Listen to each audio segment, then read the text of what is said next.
Hi, I'm Scott Gillen. I'm the Interim Director of Covenant Kids Congo, our partnership with World Vision and also with the CEUM, the Covenant Church in Congo, to address need in this corner of the world. We saw marked progress in terms of the work that World Vision is doing in its partnership with the CEUM here.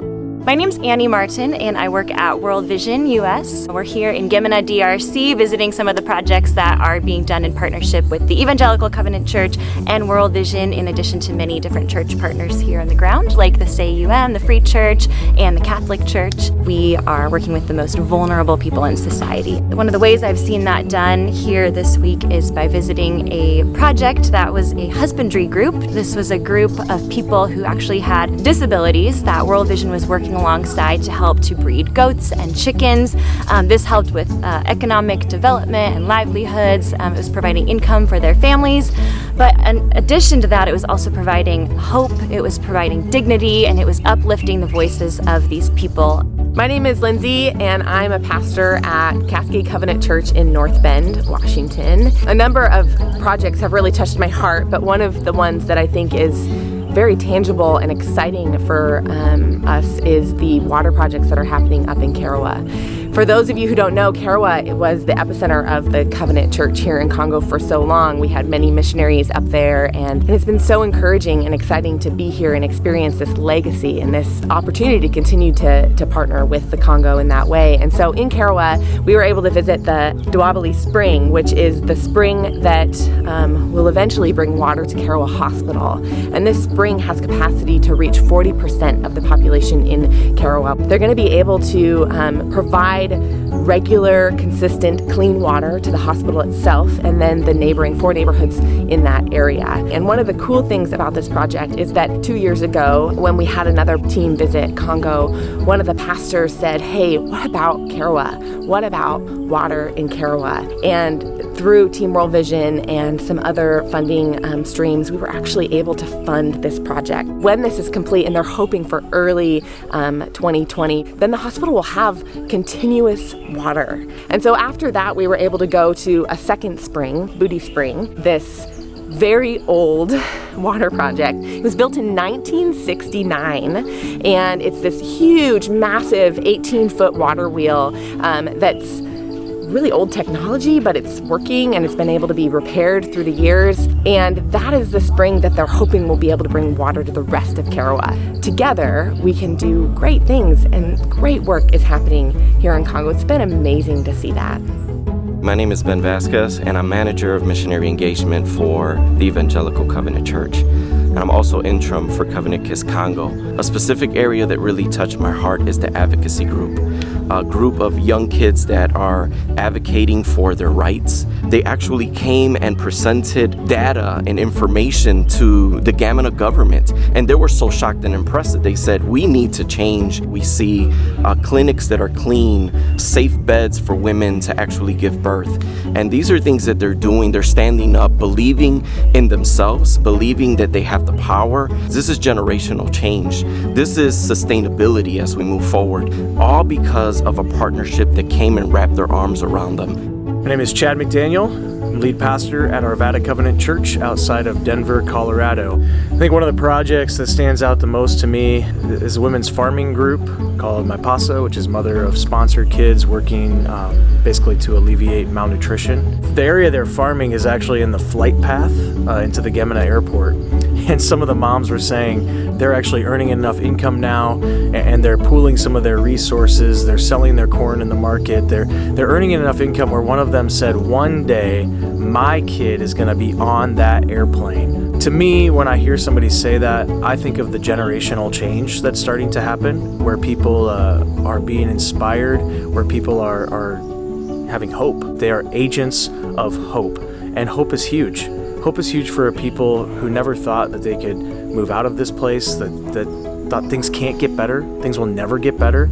And now people are saying, no, one day my kid will be on that airplane.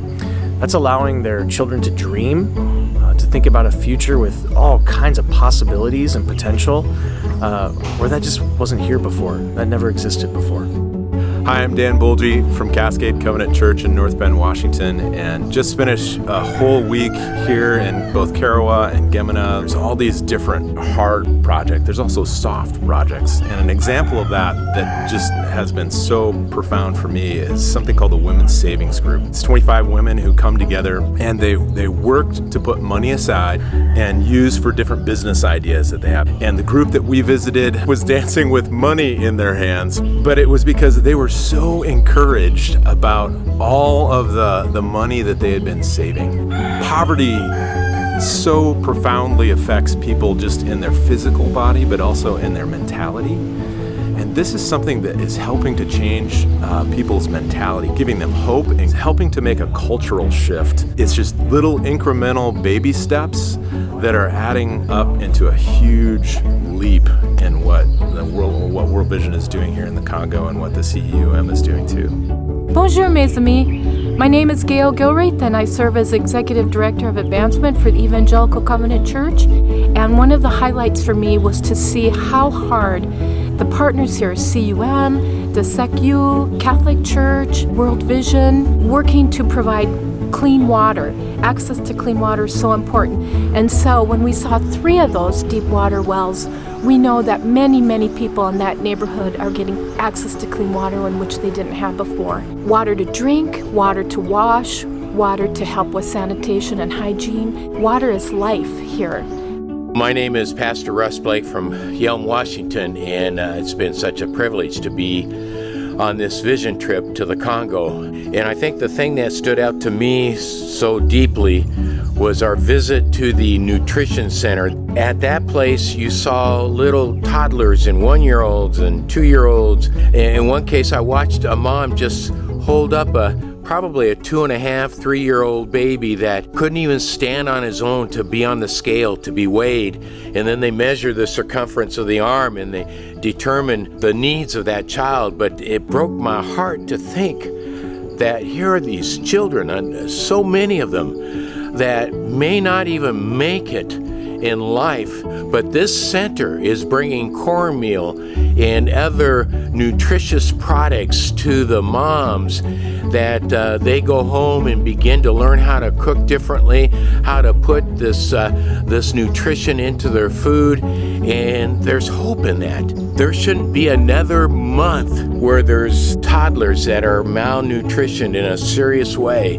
We need to rally, we need to make it happen. Real change is happening in the lives of children that we care about. Real change is happening in the communities where the funds are going. Trust that God is going to do something with your dollars, that God is going to do something amazing with every inch that you give. Get before the Lord and consider what you can do for this incredible, vivacious ministry area in the Congo. These dollars, these donations make a dramatic impact, and it's a sustainable impact. It's not a dependency relationship. It's very much an empowerment relationship. We work against the philosophy of scarcity. We deeply believe that there's enough capacity, enough generosity, enough resources for everything that God is doing. Do it because you trust God first, and do it because you trust in what God is doing here in Gemena, in Karawa, in all of Congo. God is doing an amazing work. In Matthew 25, Jesus is calling us to care for our neighbors. He says, I was hungry and you gave me something to eat. I was thirsty, you gave me something to drink. I was a stranger and you welcomed me in, and on and on and on. One of the opportunities that you have through partnering with Covenant Kids Congo, the partnership between the Covenant and World Vision, is to live into Matthew 25 scripture. Sponsorship is providing a holistic approach that gives you an easy opportunity to step in and respond to what Jesus is calling us to do, providing holistic development here in Gemena, DR Congo, through food and clean water and education and health care. It's providing opportunities for the most vulnerable in society. We have ministries to people who have disabilities, giving them dignity and hope. We care about the least of these, that we care about people who are hurting in this world. This is actually making a cultural shift. It's providing them encouragement and hope, like, hey, we can do this. This is a real way to have a global touch and to see something happen. As you consider ways that you're going to partner with the Congo in the next year, in the next 10 years, this is a very tangible way that you can make a difference. You can run, you can walk, you can just raise funds, you can sponsor a child, you can pray, you can encourage others to partner. There's so many different ways to get involved. It's the church's responsibility to partner with God around the world in the work that He is already doing. This is how God has chosen to reach the world for Christ. So my challenge is to step up and be the church. Be the church, yes, in the United States, but also here in Congo and in so many places around the world.